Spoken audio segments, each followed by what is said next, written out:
Hi, my name is Rachel, and I'm a theater person. I've worked and lived everywhere across the country, acting, singing, directing, and even cleaning toilets. I moved to Harrisburg 2 years ago to work at Open Stage, a professional theater company that's been around going on 35 years. During this time of social distancing, we had some time to reflect on what it means to be a performer with no audience to perform for. As always, we hope to make lemonade from lemons and take time to reflect on the phenomenal artists that have become such an important part of our local culture and our community. This is Thank You 10. Hello to our billions of fans out there. This is Thank You 10, and today I'm here with Aidan Roth. Hi, Aidan. Hey, how's it going, everybody? Are you from the Harrisburg area? Yes, I was born and raised in 1994. I had to think about it, but yeah, in the hospital right off 2nd Street. That's where I was born. So I know you went to LA. You did some film there, right?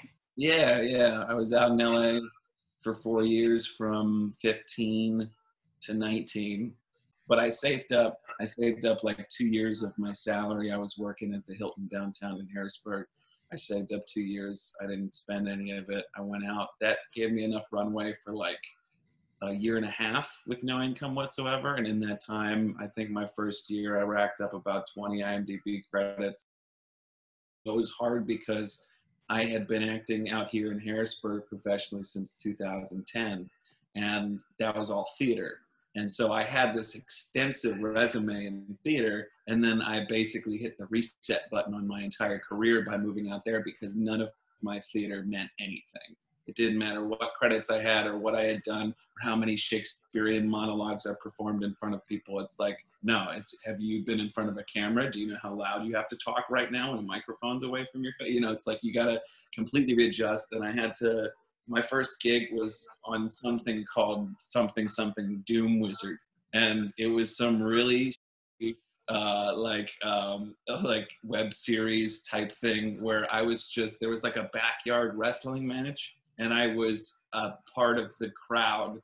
Everybody was just an extra and they needed a guy to get like pinned down by one of the main guys, and I volunteered to be pinned down. So I got 2 extra additional seconds of screen time just because I got pinned down, and I was like, this is great. So, and then you watch it and it's nothing and you're like, oh, well, why did I spend 8 hours of my day shouting at nothing? You're like, you know, it's kind of, you gotta work, you gotta rebuild your ladder run by run.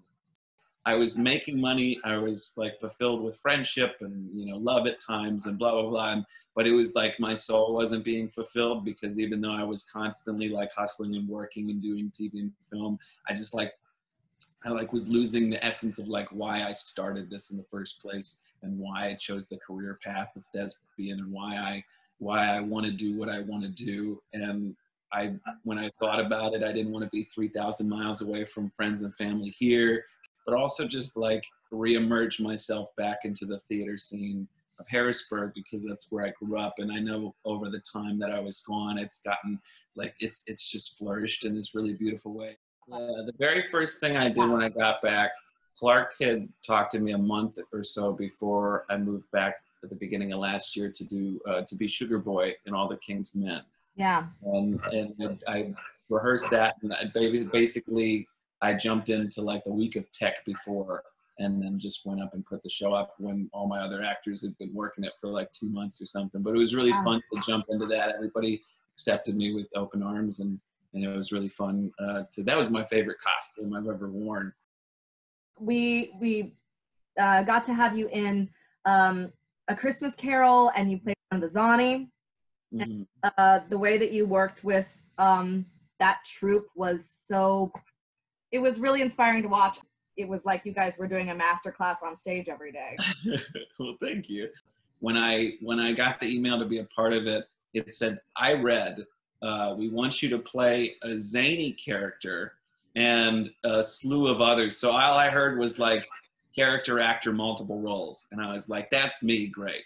And then I showed up, and then it was like, wasn't like day one, Gibby was like, oh, it's Zani. And I was like, what the hell's a Zani?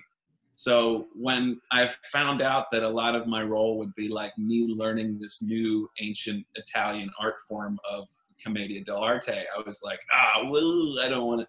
And then we started doing it, and there was something about it that I got really interested in and I got really excited about. I'm focusing the next like year and a half of my life on to I have a kid's book that I'm wanting to get published, and I have an album that I'm wanting to release on my birthday next year in June. For the most part, I'm in a creative space where I'm kind of respectfully tired of telling other people's stories and other people's intellectual property. And I want to jump into a creative space where I put forth all of my energy and effort into putting my own personal intellectual property out into the world, and then having people be able to learn from it and respond to it and give me feedback. And, you know, like, even if it's just putting out the book and the album, after that, it's like, you know, I'll jump back into roles and I'll jump back into whatever. And I'm not like done acting. The silver lining to this whole situation in this world is that we have time to do some of those projects or to explore things that we've never done before. Yeah. And for those who write or paint or draw or write music, this is maybe a boon in some ways. If you have to find a silver lining, that's it. Yeah, I think this is definitely a time of creation. It's definitely a time of like, without being too poetic, rebirth. Like we have to, as creatives, understand that all the power's in our own hands, and theaters are shutting down and opportunities are closing up, and there's a lot of craziness in the world. And I could sit here stressed out every single day for the next 2 months, knowing that I got laid off, I just got a new apartment, I got to provide for myself and my loved ones and all that kind of stuff, and just be running around like a chicken with my head cut off. Or I could understand that like things happen the way that they're supposed to. I might not see the lesson now, but I will. And when it comes down to me being able to effectively make change in my own life, it's only going to happen when I put in the hours and when I put in the time and I create something out of it. So I would urge and suggest, not only for myself, because we never listen to ourselves, but urge and suggest to myself and anybody else listening that it's like we have to not wait for other people to give us the green light. We have to believe in ourselves and understand that, like, if our vision is important enough to us, then it should be important enough to put out into the world. And I'm really excited to hear more about your children's book too. What can you give us like a little sneak peek as to what your children's book is about? Yeah, maybe if I might have it somewhere laying around. I'm not going to read it to you or anything. No. Yeah. But I have a singular printed copy. The series is called Playscape, and the first book is The Boy with Sunflower Eyes Wakes Up. And it's really cool. It's like 30 pages. Each book's going to be 30 pages. There's a lot of beautiful artwork and stuff that my buddy Maxfield Roach did. Shout out.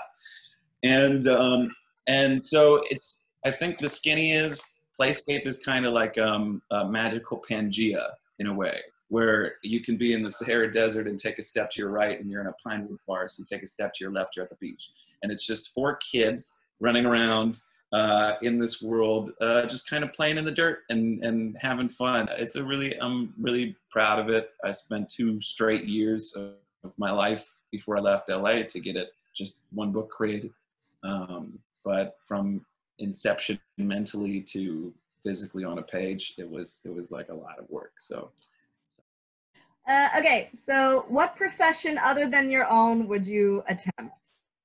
If I wasn't an actor, I'd be a forensic scientist. Love that. For sure, 100%. I've never been interested in anything in any realm of education. And when I did 12th grade forensic science with Miss Evans, we did that, and it was just the first time that I ever we watched a crap ton of forensic files. I want to be Dr. Henry Lee. Like I wanna walk into a room and go like the blood splatters at a 45-degree angle, which means it had to be from like a blunt force trauma thing, and it had to come from this. And the way it cascaded over here, you could tell that it got on his shoes. And if you put the imprints of the shoes into the thing, you see that it's this person from this like they can take a tire tread, like they can take whatever, and if there's like a moniker or something in the tread, they can take that serial number back to the factory that it was created in and tell you exactly when it was bought and who bought it and all. It's just like that entire world is so fascinating to me. Would really love to see a play about forensics. I know that's kind of weird, but I feel like it would actually make a really good theatrical world. Oh yeah. You're the audience and you get to see the crime scene and you get to kind of observe along with whoever the detective is or whoever the forensic expert is. The only caveat I have to that, if somebody did write it, it's not going to be me, but if somebody does write that, it's not allowed to be a murder mystery. It can be a play about forensic science, but the challenge to the writer has to be, it's not allowed to be a murder mystery. Thank you so much for doing this today. It was such a pleasure talking to you. Yeah, thank you. No, this was such a pleasure, and it's always cool, and I appreciate you having me, and not just me, just reaching out to the community in this time and like, you know, finding other creative ways to get content out in a time where we can't physically be more than 10 people in a room. So that's really cool, and I appreciate you, and thanks again for having me. Thanks so much, Aidan. Have a great day. You as well. Peace. Bye.